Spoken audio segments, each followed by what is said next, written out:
per resumir-ho, és que d'una sexualitat on l'home era el que demandava la relació i la dona la que l'acceptava i consentia.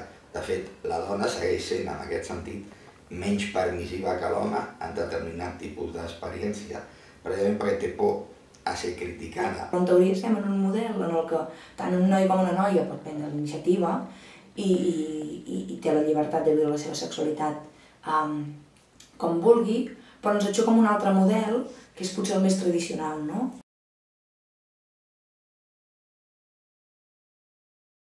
El model de el Don Joan, diguéssim, el machote, el tio que com més flors hagi picat millor, perquè això vol dir que en sabrà més, quan no necessàriament l'haver anat de flor en flor implica haver fet un bon aprenentatge, no?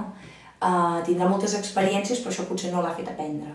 I el model de la noia, que és lliure de fer el que vulgui, que té dret a tenir, doncs, o relacionar-se amb qui vulgui, doncs encara es titlla de marrana, no? Vull dir, per dir l'insult més petit, encara hi és. Un moment, curiosament, pel gaudi sexual, per les pors de l'home i per les demandes insatisfetes de la dona, que alhora estan sotmeses a una dictadura psicoestètica que fa que hagin de ser molt atractives per ser subjectes sexuals desitjats.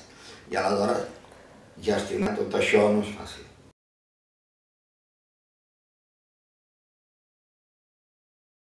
I que s'associava molt a un deure, el que se'n deia el débito conjugal, una cosa que has de fer per satisfer el marit. En 3 generacions s'ha passat a una sexualitat que, com dic a sexe savi, la dona és el sexe fort i l'home és el sexe dèbil. Per tant, l'home en aquest moment s'està descol·locat i molta iniciativa sexual la pren la dona, la qual cosa està generant encara més inseguretat sexual amb l'home.